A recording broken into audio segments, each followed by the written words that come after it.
Bismillahirrahmanirrahim. Assalamualaikum warahmatullahi wabarakatuh.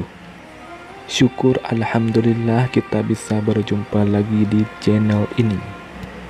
Salawat dan salam selalu dan tetap tercurahkan kepada junjungan kita Nabi besar Muhammad sallallahu alaihi wasallam.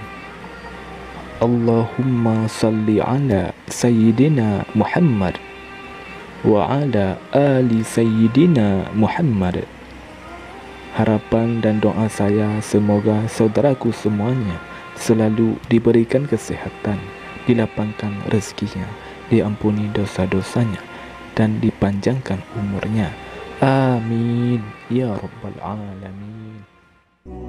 Saudara muslim yang dirahmati Allah Subhanahu wa taala, surga merupakan balasan bagi orang-orang yang beriman. Berikut ini 4 golongan orang yang dirindukan surga. Yang pertama, orang yang gemar membaca Al-Quran, talil Al-Quran. Golongan pertama adalah orang-orang yang lisannya senantiasa digunakan untuk membaca kalam Allah Subhanahu wa taala setiap waktu dan kesempatan yang ada, bahkan selapang maupun sempit. Selain dirindukan oleh surga, orang yang rajin membaca Al-Quran hatinya akan menjadi tenang, sebagaimana firman Allah Subhanahu wa taala dalam Quran surat Ar-Ra'd ayat 28, yang artinya yaitu orang-orang yang beriman dan hati mereka menjadi tentram dengan mengingat Allah. Ingatlah, hanya dengan mengingati Allah lah hati menjadi tentram. Quran surat Ar-Ra'd ayat 28. Berdasarkan ayat ini, dengan mengingat Allah yang Maha Pengasih dan Maha Penyayang, maka hati akan menjadi tenang. Jika dimaknai lebih dalam, Al-Quran adalah obat hati bagi manusia agar hidup bahagia di dunia dan di akhirat kelak. Sebagaimana firman-Nya dalam Quran surah Al-Isra ayat 82, yang artinya, dan kami turunkan dari Al-Quran sesuatu yang menjadi penawar dan rahmat bagi orang-orang yang beriman, dan Al-Quran itu tidaklah menambah kepada orang-orang yang zalim selain kerugian. Quran surah Al-Isra ayat 82. Yang kedua, orang yang selalu menjaga lisannya dari berkata kotor, mencaci maki, dan menghujat. Wa hafizi lisan. Golongan kedua ini termasuk orang-orang yang beriman.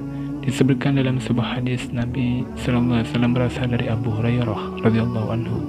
Rasulullah sallallahu alaihi wasallam bersabda, yang artinya barang siapa yang beriman kepada Allah dari hari akhir, hendaklah dia berkata yang baik atau diam. Barang siapa yang beriman kepada Allah dari hari akhir, menghormati tetangganya. Dan barang siapa yang beriman kepada Allah dari hari akhir, maka hendaklah dia memuliakan tamunya. Hadis riwayat Bukhari dan Muslim. Imam Ghazali dalam kitabnya Ihya Ulumuddin menjelaskan ada 12 macam bahaya lidah. Salah satunya adalah perkataan yang tidak bermanfaat yang dapat membuat hati kasar. Yang ketiga, orang yang memberi makan terhadap orang yang kelaparan. Wa mutmimul ji'an. Golongan ketiga adalah orang yang senantiasa membantu orang yang membutuhkan. Allah Subhanahu wa taala akan membalas kebaikan yang dilakukan oleh hambanya. Bahkan kelak di hari kiamat, Allah Subhanahu wa taala akan memberikan makan dari buah-buahan surga. Dalam sebuah hadis yang diriwayatkan oleh Tirmizi, Rasulullah sallallahu alaihi wasallam bersabda yang artinya, siapapun mukmin memberikan makan mukmin yang kelaparan, pada hari kiamat nanti Allah akan memberinya makanan dari buah-buahan surga. Siapapun mukmin yang memberi minum mukmin yang kehausan, pada hari kiamat nanti Allah akan memberinya minum dari minuman surga.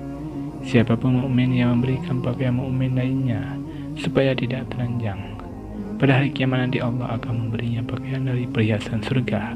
Hadis riwayat Tirmizi. Yang keempat, orang yang berpuasa di bulan Ramadan, wa shaumina fi syahri Ramadan. Golongan keempat adalah orang yang senantiasa menjalankan ibadah puasa di bulan suci Ramadan. Maka bersyukurlah bagi mereka yang senantiasa melaksanakan puasa Ramadan, karena mereka dirindukan oleh surga. Allah Subhanahu wa taala juga telah menyediakan pintu surga bagi orang yang melaksanakan ibadah puasa, sebagaimana dijelaskan dalam sebuah hadis yang berasal dari Sal radhiyallahu anhu. Rasulullah sallallahu alaihi wasallam bersabda, sesungguhnya di surga ada pintu yang dinamakan Ar-Rayyan. Orang-orang yang berpuasa di hari kiamat masuk dari pintu itu. tidak dibolehkan seorang pun memasukinya selain mereka. Lalu dikatakan, di mana orang-orang yang berpuasa, mereka pun bangkit. Tidak ada seorang pun yang masuk kecuali dari mereka. Ketika mereka telah masuk, pintunya ditutup dan tidak seorang pun masuk lagi. Hadis riwayat Bukhari dan Muslim. Saudara muslim yang dirahmati Allah Subhanahu wa taala, demikianlah 4 golongan orang yang dirindukan surga. Semoga kita semua termasuk di dalamnya. Wallahu a'lam bishawab. Assalamualaikum warahmatullahi wabarakatuh.